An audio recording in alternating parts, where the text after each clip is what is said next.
여러분의 목소리를 세상에 전해드리는 라디오 신문고 시간입니다. 택배노조 조합원들이 파업을 계속 이어가고 있습니다. CJ 대한통운 본사를 점거해서 시위도 하고 있고요.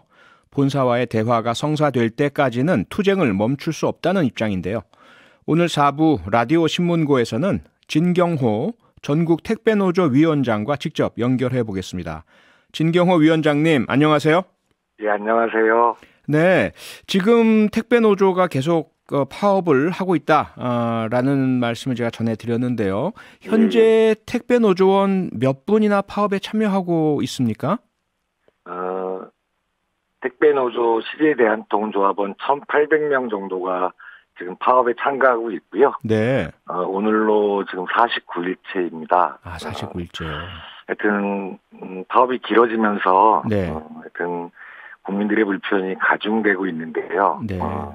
그 책임이 하여튼 누구에게 있든 하여튼 불편을 겪고 계실 국민 여러분께 먼저 좀 사과의 말씀을 드리도록 하겠습니다. 네. 그동안 우리가 택배 노동자분들 과로사가 계속 이어지면서 국민들이 많은 걱정을 하셨고 분노도 하셨고요. 예. 그래서 이 대책을 마련해야 된다라는 목소리를 받아들여서 사회적 합의 기구가 마련됐고 그 안에서 대화가 계속 이어졌지 않습니까? 예. 그래서 저희들은 이러한 노력을 통해서 합의가 이루어졌고 문제가 해결된 것으로 알고 있었는데 다시 파업을 하시게 된 것은 어떤 이유일까요? 하여튼 우리 앵커님이 이제 그 택배 노동자 22분이 과로에 의해 사망하고 그 과정에서 이제 더 이상 죽는 일은 없어야 한다는 국민적 공감대 속에서 사회적 합의가 만들어졌었습니다. 그래서 사회적 합의문에는 택배 노동자들의 과로사를 막기 위해 정부가 택배 요금을 인상을 권고하고 화주들은 그 인상분을 수용하고 국민 여러분들께서는 택배 노동자들 처우 개선에 그 인상분이 사용된다면 기꺼이 동의해 주겠다. 이렇게 된 거잖아요. 그렇죠. 그리고 사회적 합의문 4조에는 택배 노동자들 과로사를 막기 위해 택배 요금을 인상한 금액은 택배 노동자들 처우 개선에 제일 우선적으로 활용해야 된다라고 분명하게 명시하고 있습니다.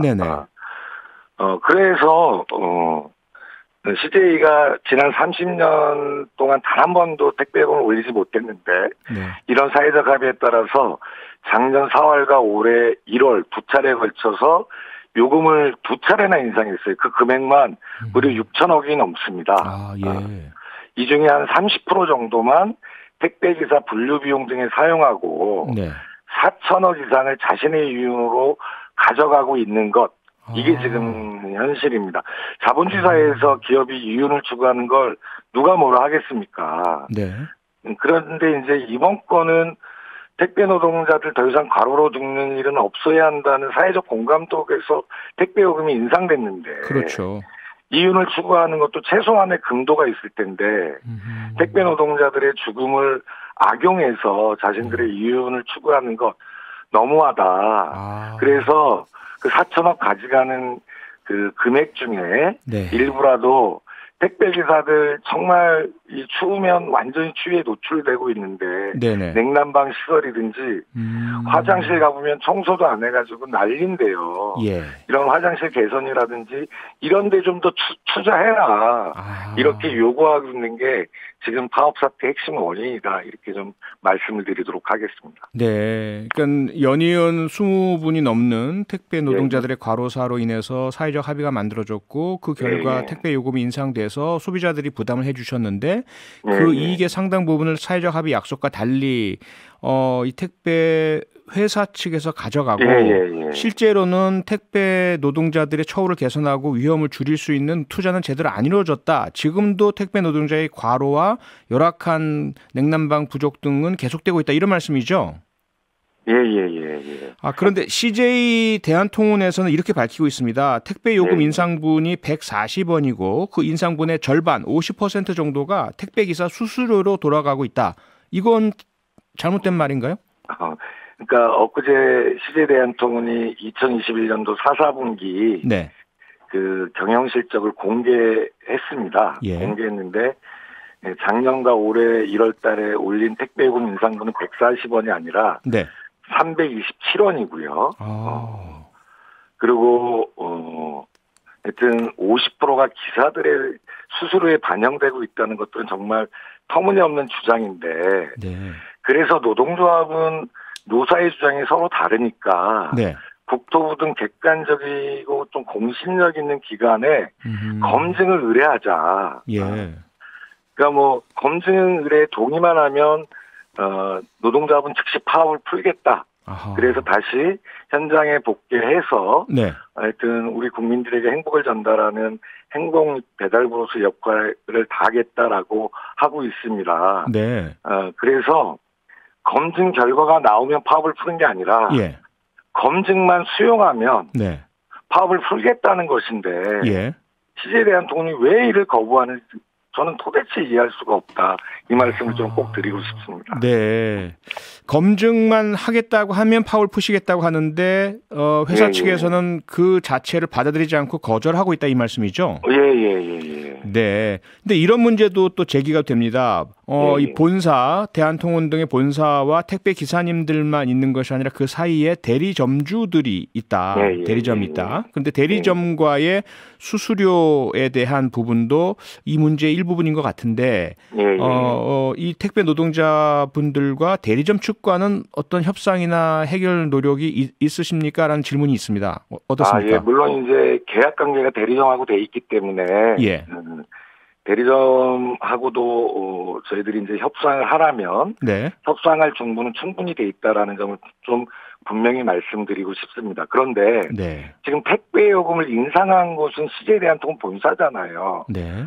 그럼 대리점은 그 기사들의 수수료에서 일정 금액을 관리비 명목으로 받아서 운영되는 조직이에요. 네.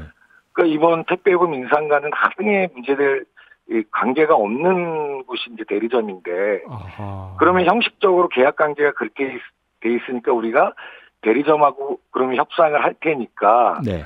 협상한 내용을 CJ대한통운이 뭐 그러면 터미널 작업 환경 개선에 일부 비용을 합의를 하잖아요. 저희들이 대리점하고. 네. 그러면 CJ대한통운 본사가 이를 좀 보증해달라.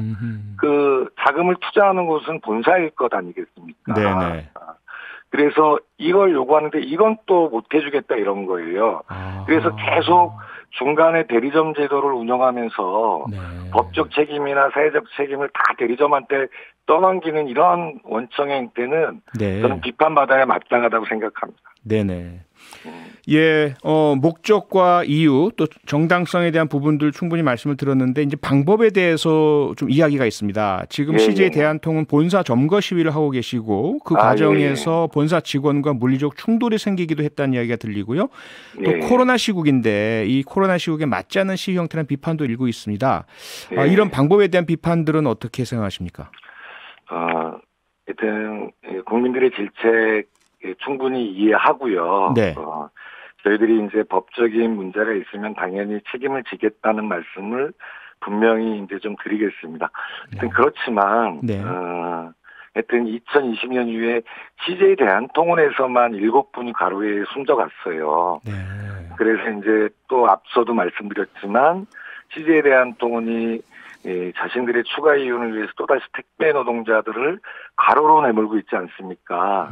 그래서 더 이상 죽지 않는 현장을 만들기 위해서는 이번 투쟁을 멈출 수가 없다는 점이 좀 분명히 말씀드리고 그리고 CJ대한통운이 자신들 이런 거를 계속 비판하는 노동조합을 이번 기회에 완전히 무력화하겠다라고 하면서 김앤장 법률사무소 출신들을 태거 영입하고 국민의힘 보좌관 출신들을 또 앞세워서 노조 죽이기를 시도하고 있는데 노동조합을 지키기 위해서라도 정말 절박한 심정으로 본사 점거까지 감행했다. 좀 이 점을 양해를 좀 부탁드리도록 하겠습니다. 네, 더 이상 택배 노동자들이 희생당한 일이 없었으면 좋겠고요. 이 문제 꼭 해결됐으면 좋겠습니다. 그리고 그 사이에 그 과정에 또 다른 희생이나 피해가 없길 바라고요. 모쪼록 좀 협의 협상을 통해서 문제 해결하시기를 다시 한번 좀 부탁을 드리겠습니다. 네, 오늘 말씀 고맙습니다. 예, 감사합니다. 네, 그리고 혹시 오늘 인터뷰 관련해서 반론 내용이 있으시다면 연락을 해주신다면 저희들 방송에 반영하도록 하겠습니다. 평일 저녁 6시 5분에 여러분을 찾아갑니다. MBC 라디오 표창원의 뉴스 하이킥.